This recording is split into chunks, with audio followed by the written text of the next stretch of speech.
మూర్తి భవించిన అనుభవ విద్యావాణి క్షేత్ర JEE mains లో కొట్టింది సూపర్ బోని. నమస్తే, నేను Keshav. Welcome to Suman TV. ఆంధ్రప్రదేశ్లో ఎన్నికల వేళ జనసేన పార్టీకి కొత్త సమస్యలు వచ్చి పడుతున్నాయి. మొదటి సమస్య సింబల్ నుంచి ఎదురైతే, రెండో సమస్య అభ్యర్థుల పేర్ల నుంచి ఎదురవుతుంది. కొన్ని నియోజకవర్గాల్లో జనసేన పార్టీ అభ్యర్థుల పేర్లను పోలినటువంటి పేర్లు ఉన్న వాళ్లే నామినేషన్లు వేశారు.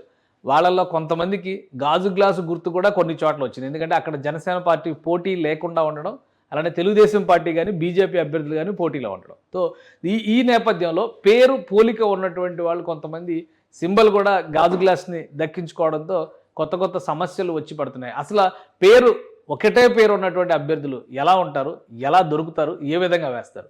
నిజంగానే ఫైనల్ లిస్టులో అలాంటి వాళ్ళు ఉన్నారా? ఒకసారి ఒక రోల్ మోడల్గా మనం పరిశీలిద్దాం. రాజానగరం నియోజకవర్గానికి సంబంధించి జనసేన పార్టీ అభ్యర్థులను ప్రకటించినటువంటి ఫస్ట్ లిస్టులో స్థానం పొందినటువంటి నియోజకవర్గం రాజానగరం. అక్కడి నుంచి బత్తుల బలరామకృష్ణ జనసేన పార్టీ అభ్యర్థిగా బరిలో దిగారు. అయితే అక్కడ ఫైనల్ లిస్ట్ వచ్చిన తర్వాత చూస్తే కనుక ఇలాంటి బలరామకృష్ణలో ఎంతమంది మిగిలారు? ఎందుకంటే 5 వరకు బత్తుల ఇంటి పేరుతో ఉన్నవాళ్లే నామినేషన్లు వేశారు. బలరామకృష్ణ పేరుతో ఉన్నవాళ్ళు 3 నామినేషన్లు వేశారు. సో ఇది ఒక పెద్ద కన్ఫ్యూజన్. ఇందులో ఫైనల్ లిస్టుగా వచ్చినటువంటి జాబితాలో కూడా 3 బలరామకృష్ణులు ఉన్నారు. చివరికి తండ్రి పేరు, పార్టీ గుర్తుని బట్టి మాత్రమే అభ్యర్థి ఎవరో తేల్చుకునేటువంటి పరిస్థితి ఇక్కడ ఉంది. ఒకసారి పరిశీలిద్దాం. అక్కడ ఫైనల్ అయినటువంటి లిస్టుని కనుక ఒకసారి మనం చూస్తే ఇది రాజానగరం నియోజకవర్గానికి సంబంధించి, అంటే తూర్పుగోదావరి జిల్లా పరిధిలో వచ్చేటువంటి రాజానగరం నియోజకవర్గం అసెంబ్లీ నియోజకవర్గానికి ఎన్నికల బరిలో నిలిచినటువంటి అభ్యర్థుల వివరాలు, వారికి కేటాయించినటువంటి చిహ్నాలు రెవెన్యూ డివిజనల్ అధికారి, రాజానగరం అసెంబ్లీ నియోజకవర్గ రిటర్నింగ్ అధికారి చైతన్య వర్షిని రిలీజ్ చేసినటువంటి జాబితా ఇది. సో ఈ జాబితాలో చూస్తే కనుక ఫస్ట్ పేరు సీలింగ్ ఫ్యాన్, ఇక్కడ జక్కంపూడి రాజా సిట్టింగ్ ఎమ్మెల్యేగా ఉన్నారు కాబట్టి వైఎస్ఆర్సీపీ అభ్యర్థి, ఆయన పేరు ఫస్ట్ ఉంది. తర్వాత ఐఎన్సీ భారత జాతీయ కాంగ్రెస్ హస్తం గుర్తుకు సంబంధించి ముండ్రు వెంకట శ్రీనివాస్ పెదబాబు పోటీ చేస్తున్నారు. ఆ తర్వాత బహుజన సమాజ్ పార్టీ రవికుమార్ ఎల్లమిల్లి ఏనుగు గుర్తు.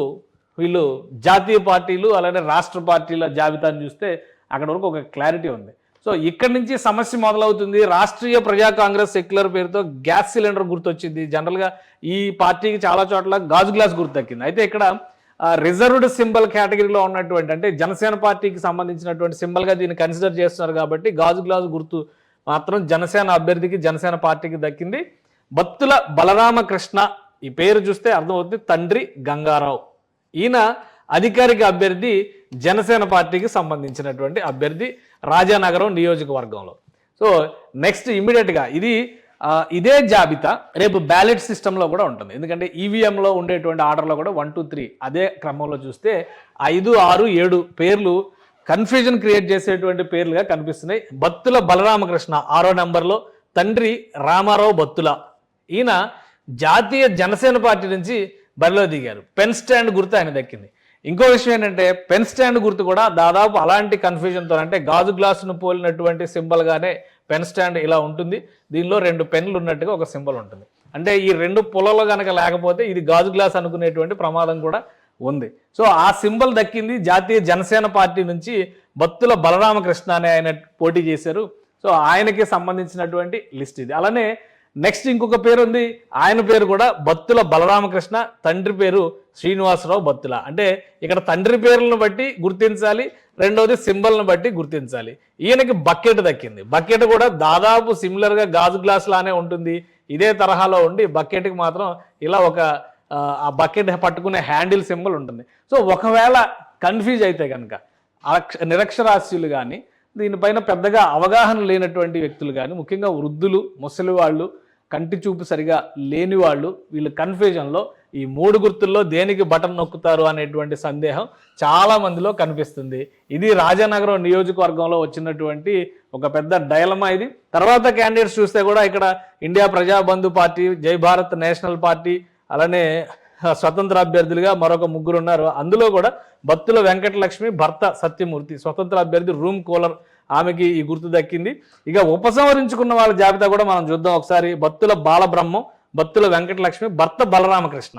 సో వీళ్ళు అదృష్టవశాత్తు ఉపసంహరించుకున్నారు. బహుశా ఒక కాంప్రమైజింగ్ ప్రయత్నం జరిగి ఉండవచ్చేమో. రాజానగరం నియోజకవర్గానికి సంబంధించి జనసేన పార్టీ గెలిచేటువంటి నియోజకవర్గాల్లో రాజానగరం ఒకటి అనేటువంటి మాట పదే పదే చెప్తున్నారు. ఎందుకంటే ఫస్ట్ లిస్ట్లో అభ్యర్థిని కేటాయించడం, ఆ రోజు నుంచి కూడా అభ్యర్థి అక్కడ ముఖ్యంగా సిట్టింగ్ ఎమ్మెల్యేగా ఉన్నటువంటి జక్కంపూడి రాజాకి ప్రధాన అనుచరుడిగా ఉన్నటువంటి వ్యక్తే బత్తుల బలరామకృష్ణ. తర్వాత క్రమంలో ఆయన విభేదించి వైసీపీ నుంచి బయటకు వచ్చి జనసేన పార్టీలో చేరారు. దాదాపు 2 ఏళ్లుగా రకరకాల రూపాల్లో నియోజకవర్గ ప్రజలకు చేరువయ్యేటువంటి ప్రయత్నాలు బలరామకృష్ణ చేశారు. సో ఇవన్నీ చూసిన తర్వాత అక్కడ ఆయనకు వస్తున్నటువంటి పాపులారిటీని గమనించిన తర్వాత ఫస్ట్ లిస్ట్లో అనౌన్స్ చేసినటువంటి 5 పేర్లలో బత్తుల బలరామకృష్ణ పేరు కూడా ఒకటి. కానీ ఈ నియోజకవర్గంలో వచ్చేటువంటి కన్ఫ్యూజన్ ఎటువంటి రిజల్ట్ ఇస్తుంది, 2-3 వేల ఓట్లు, ఎందుకంటే టఫ్ ఫైట్ ఉంటుంది అనేటువంటి జక్కంపూడి ఫ్యామిలీకి కూడా అక్కడ మంచి పట్టు ఉంది. టఫ్ ఫైట్ ఉండేటువంటి సంకేతాలు స్పష్టంగా ఉన్నాయి. 2-3 వేల ఓట్లు చీలినా కానీ జనసేన అభ్యర్థి భవిష్యత్తు తారుమారు అయ్యేటువంటి ప్రమాదం ఉంది. సో ఈ అంశాలని ఏ విధంగా జనసేన నాయకులు ప్రజల్లోకి తీసుకెళ్తారు, ముఖ్యంగా ఆ నియోజకవర్గ ప్రజల్లోకి తీసుకెళ్తారు, ఏ విధంగా దానిపైన అవగాహన కల్పిస్తారు, ఒకే పేరుతో 3 అభ్యర్థులు ఉండడం అనేది ఇబ్బందికరమైనటువంటి పరిణామం అవుతుందా లేదా అనేది జనసేన పార్టీ నాయకులు నిర్ణయించుకోవాలి. ఇది రాజానగరం నియోజకవర్గానికి సంబంధించినటువంటి స్టోరీ. రాజానగరం నియోజకవర్గం తర్వాత జనసేన పార్టీ మరొక కీలకమైనటువంటి నియోజకవర్గం నిడదవోలు నియోజకవర్గం. వాస్తవానికి రాజమండ్రి రూరల్ నుంచి కందుల దుర్గేష్ జనసేన పార్టీలో కీలక నాయకుడు, బరిలో దిగాలని ఆశించారు. కానీ సీట్ అడ్జస్ట్మెంట్లో భాగంగా ఆయనకి నిడదవోలులో అవకాశం కల్పించారు. ఇక్కడ కూడా కాపు వర్సెస్ కాపు, అంటే ఆ పార్టీ నుంచి అధికార పార్టీ నుంచి కూడా సిట్టింగ్ ఎమ్మెల్యే కాపు అభ్యర్థి ఉన్నాడు, అలానే వైసీపీ జనసేన పార్టీ నుంచి కూడా కాపు అభ్యర్థి ఉన్నాడు. కాబట్టి ఇక్కడ టఫ్ ఫైట్ ఉంటుంది అనేటువంటి అంచనాలు వేశారు. కానీ ఇక్కడ కూడా ఒక ఆసక్తికరమైనటువంటి పరిణామం ఉంది. ఒకసారి దాన్ని పరిశీలించేటువంటి ప్రయత్నం చేద్దాం. వాస్తవానికి జనసేన పార్టీకి సంబంధించినటువంటి కీలక నేతలు కాబట్టి ఖచ్చితంగా గెలవాలి అనేటువంటి అంచనాలు ఉన్నాయి. అక్కడ ఫైనల్ అయినటువంటి లిస్టును చూస్తే కనుక నిడదవోలు నియోజకవర్గం, నిడదవోలులో ఎలాంటి చిత్రం ఉంది అనేది ఒకసారి మనం పరిశీలిద్దాం. ఫైనల్ అయినటువంటి అభ్యర్థుల జాబితా ఇది ఎన్నికల అధికారి ఆర్వి రమణ నాయక్ రిలీజ్ చేశారు. ఇందులో ఉన్నటువంటిది బహుజన సమాజ్ పార్టీ ఏనుగు గుర్తు, జాతీయ కాంగ్రెస్ పార్టీ హస్తం గుర్తు, తర్వాత YSRCP sitting MLA GS Naidu అంటే జి శ్రీనివాస్ నాయుడు ఇక్కడ బరిలో ఉన్నారు. ఆ తర్వాత చూస్తే కనుక ఇక్కడ పెన్ స్టాండ్ గుర్తు కూడా ఇక్కడ ఉంది. ఎందుకంటే జాతీయ జనసేన పార్టీ అభ్యర్థి కొట్టియడ దుర్గా, జనసేన పార్టీ అభ్యర్థి ఏమో కందుల దుర్గేష్, జాతీయ జనసేన పార్టీ అభ్యర్థి దుర్గా. ఇక్కడ పెన్ స్టాండ్ గుర్తు, వీళ్ళకి గాజు గ్లాస్ గుర్తు యథాతథంగా వచ్చింది. ఇంకొక అభ్యర్థి ఉన్నారు కంచర్ల దుర్గేష్. ఈ పార్టీ ఈ 3 వరుసగానే ఉన్నాయి. అంటే నవరంగ కాంగ్రెస్ పార్టీ పేరుతో బకెట్ గుర్తుతో కంచర్ల దుర్గేష్ అనేటువంటి అభ్యర్థి పోటీ చేస్తారు. అంటే కందుల దుర్గేష్, కంచర్ల దుర్గేష్, అలానే కొట్టియడ దుర్గా, ఈ 3 పేర్లు ఒకే ఆర్డర్లో ఉన్నాయి, 5, 6, 7. సో ఇది మరొక కన్ఫ్యూజన్ అయ్యేటువంటి ప్రమాదం ఉంది నిడదవోలు నియోజకవర్గానికి సంబంధించి. మిగతా అభ్యర్థులందరూ కూడా పులి వీరభద్రం, జయభారత్ నేషనల్ పార్టీ, అలానే భారతీయ పిరమిడ్ పార్టీ మరొక 3 స్వతంత్ర అభ్యర్థులు. కృష్ణతేజ కందుల కృష్ణతేజ అనేటువంటి ఆయన ఇది ఇక్కడ ఉపసంహరించుకున్నారు. కాబట్టి ఇక్కడ ఒక క్లారిటీ ఉంది. కానీ ఒకటి ఏంటంటే ఇక్కడ అర్థం చేసుకోవాల్సింది ఏంటంటే నియోజకవర్గానికి సంబంధించి ఆ నామినేషన్స్ వేసే క్రమంలో భార్య కుమారుడు ఇట్లా వేయడము, చివరి నిమిషంలో విత్డ్రా చేసుకోవడం. ఎందుకంటే నామినేషన్స్ ఎవరెవరు యాక్సెప్ట్ అవుతాయి అనేది క్లారిటీ లేదు. కాబట్టి ఒకవేళ పొరపాటు ఏదైనా జరిగితే కనుక తమ అభ్యర్థుల కింద డమ్మీ అభ్యర్థులు నామినేషన్స్ వేస్తారు. సో ఇక్కడ ఈ కృష్ణతేజ కందుల కానీ, ఇందాక రాజానగరం నియోజకవర్గంలో బత్తుల బలరామకృష్ణుని భార్య కూడా అక్కడ వేసినటువంటి నామినేషన్ వేసి ఉపసంహరించుకున్నటువంటి జాబితాలో ఉన్నారు. కాబట్టి ఇవన్నీ కూడా అలా వచ్చినాయిగా మనం చూడాల్సి ఉంది. కానీ ఇంటెన్షనల్గా ఒక కన్ఫ్యూజన్ క్రియేట్ చేసేందుకు వేసినటువంటి విషయాలుగా వీటిని మనం చూడాల్సి ఉంటుంది. కంచర్ల దుర్గేష్, కొట్టియడ దుర్గా, ఎందుకంటే ప్రజాస్వామ్యంలో అన్ని అవకాశాలు ఉన్నాయి కాబట్టి ఏ విధంగా ఎవరిని ట్రాప్ చేసి గెలవాలి, ఏ విధంగా ఎవరిని కంట్రోల్ చేయాలనేటువంటి వ్యూహం, ప్రతి వ్యూహం ఇదంతా కామన్. ఇది నిడదవోలు నియోజకవర్గానికి సంబంధించినటువంటి ట్రాక్ చూస్తే కనుక కందుల దుర్గేష్కి సంబంధించి కూడా ఆయన పేరు కన్ఫ్యూజ్ అయ్యే విధంగానే ఇక్కడ ఒక లిస్ట్ ప్రిపేర్ అయ్యింది. దీంతో పాటు మరొక నియోజకవర్గం మనం ఎస్సీ రిజర్వ్డ్ నియోజకవర్గం కొవ్వూరు నియోజకవర్గం పరిస్థితి ఒకసారి చూద్దాం. ఇందులో కూడా గాజు గ్లాసు గుర్తుని కేటాయించారు. గ్లాస్ గుర్తు ఇక్కడ మళ్ళీ రాష్ట్రీయ ప్రజా కాంగ్రెస్ పార్టీకి దక్కింది.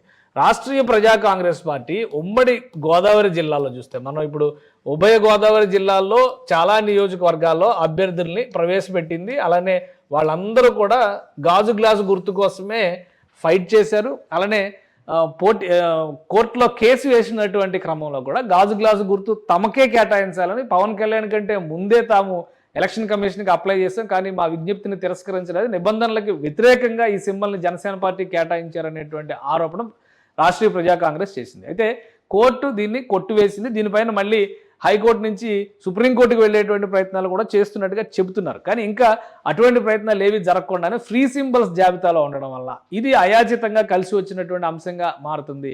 ఒకవైపు రిజర్వ్డ్ సింబల్తో ఉన్న రాజకీయ పార్టీ అని జాబితాలో పెట్టి జనసేన పార్టీని ఇబ్బంది పెట్టినటువంటి పరిణామంగా జనసేన పార్టీ నాయకులు చూస్తున్నారు. సో ఇందులో రాజకీయ వ్యూహం ఉందా? ప్రతి నియోజకవర్గంలో ఇలా గాజు గ్లాసు గుర్తుని కేటాయించడం వల్ల కూటమికి మరింత ఇబ్బంది కలుగుతుంది అనేటువంటి ఆలోచన కూటమి నాయకులు చేస్తున్నారు.